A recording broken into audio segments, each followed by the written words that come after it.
Hi there guys, welcome back to the channel. Harvey here of course, and this video is going to be my preview to the final game of the season, which is of course at Selhurst Park, Crystal Palace against West Brom. Now, before we get started into the video, I just want to say thank you so much for your comments on the previous couple of videos I've done with the Palace dailies. I've really enjoyed reading through them, and I want to assure you guys that I will be doing a video soon on my Palace transfer targets for the summer. That seems to be a popular theme amongst the comments. That will be a video coming soon. But today, of course, it is going to be a preview to the West Brom game, final game of the season. And yeah, so I've decided I'm going to just split up the video in three parts. So first of all, it will be the Palace team that I think will play, then the West Brom team, how they're playing, and finally my score predictions. That's how I'm going to theme it, around those three sort of things, like most previews. But yeah, it's the first preview for the channel, and it's been long overdue, so let's get straight into it. So obviously Palace, we beat Stoke last week, and we're up in the heavens at the moment. Like, it's absolutely crazy. No one could have anticipated that this would have happened after 7 games. I thought that we were going down, especially after Hodgson came in. I didn't think that he was the right man for the job. I was very upset with it. You can check my video out down below in the description when the ball got sacked and my reaction to that. Feel like a bit of an idiot now sitting here talking about it, but what a job he's done. We all know how incredible Roy. He's brought it back to basics. He's got that South London sort of philosophy back into the team, the way they're playing, the sort of club spirit, the thing that the ball, I think we went too far with the ball changing, and we've reaped the rewards for it. So in terms of the Palace team and how I think we'll play, I think we'll stick with the same team that we had against Stoke. That'll be, I think, 4 games in a row with the same starting 11. So Hennessy in goal. I do think that Speroni should be in goal, because I think it'll be possibly his last game for the club if he plays. So for a nice send-off, I think we should play him. But I think because Roy and the team want to really try and get into that top 10, because a win and a Newcastle loss, and we will get top 10 final game of the season, which is insane. Because of that little goal I think the team have, I doubt that Speroni will come in ahead of Hennessy. That's my thinking behind it. I'd love him to play, but I don't think he will. So I think Hennessy will go in goal.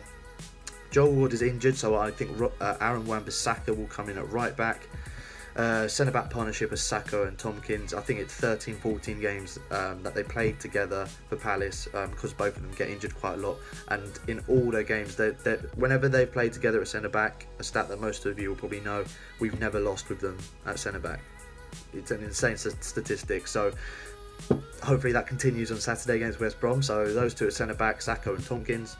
Left back, Patrick Van Aanholt. He's been an absolute cult hero. He won, obviously, the community player of the year at the awards at Box Park last week, or this week, so earlier this week, and he's just been incredible, especially after the poor start of the season he's had and then the game at Bristol City was the kind of summed it up of how poor a start he had, and then since then he's been brilliant. Going forward, he's amazing. Tracking back as well. Defensive side of the thing was the thing. Defensive side of his game was the part that I questioned a little bit when he was at Sunderland, but he's just as good defensively as he is going forward. And to see him on Twitter talking to the fans, commenting and everything, he's just being involved with the club and getting into the spirit of the club, you know, hitting the chest or hitting the badge. It's great to see. So all credit to Patrick Van Aanholt for this season. So he'll be at left back, I assume. Then we'll have on this right and left 4-4-2 formation, of course. I think on the right and left we'll have Loftus-Cheek, and on the right we'll have MacArthur.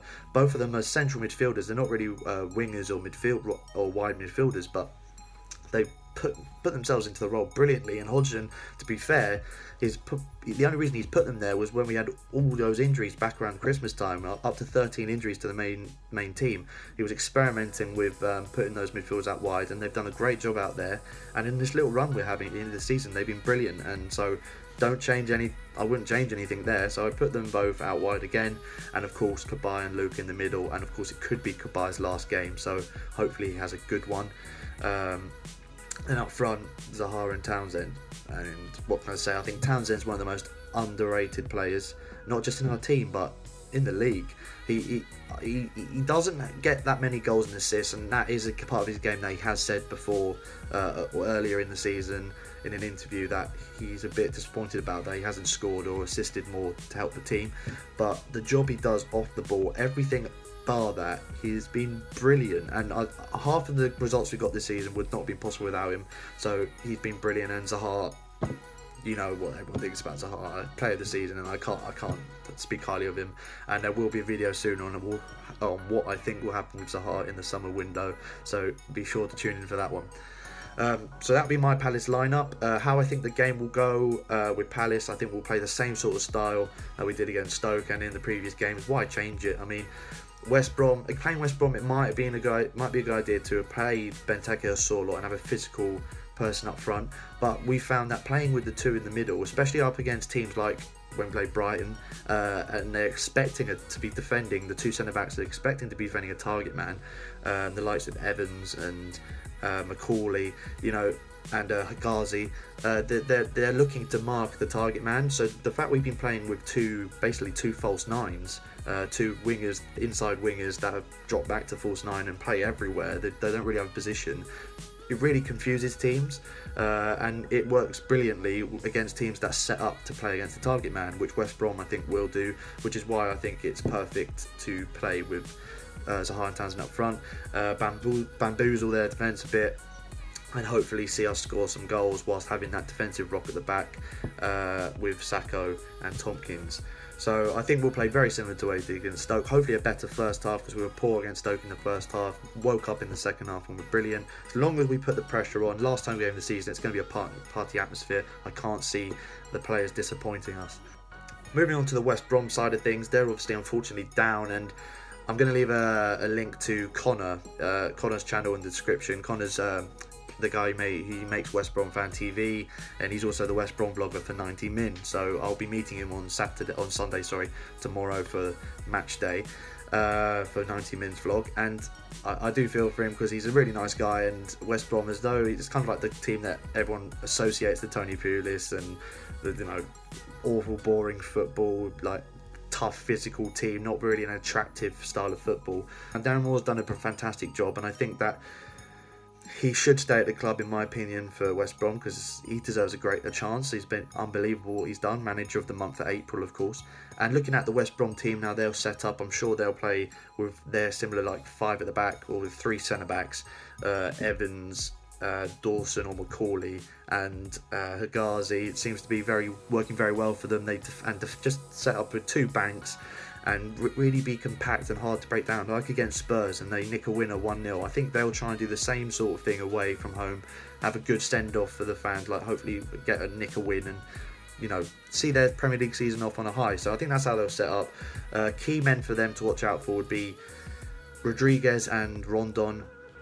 If they both play, which I think they will, Rodriguez is a player that I personally think Palace should look to getting in the summer. One of the few relegated players from the Premier League that I think we should look at. Again, I'll touch more on that in a later video.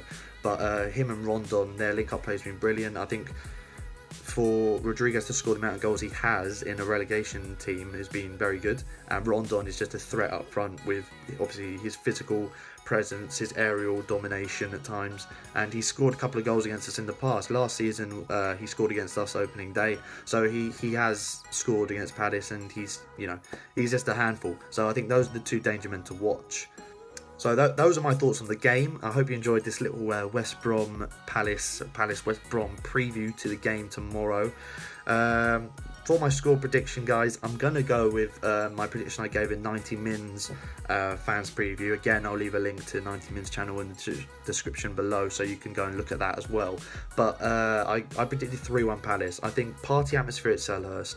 Going to go out there. The players know that a win. We could get top 10 with a win if Newcastle lose, of course. So they want to go out there, press them, go up high onto the team, try and put on a good performance for the fans. That's how I see it, and I think West Brom, I rate them enough for them to get a goal, to try and give their fans equally the same sort of thing, a similar send-off, to thank them for sticking by them, because Connor, I know, has been to every game, and fair play to him, because the way they've been playing at times this season has been atrocious, and it's been really hard to be a West Brom fan this season. So all credit to the West Brom players for the recent little run they've done to try and get out, but it's just been a little too late, and I think that's going to be what's going to let us win as well, with the home advantage, with us trying to press, and it all just being a little too late for West Brom.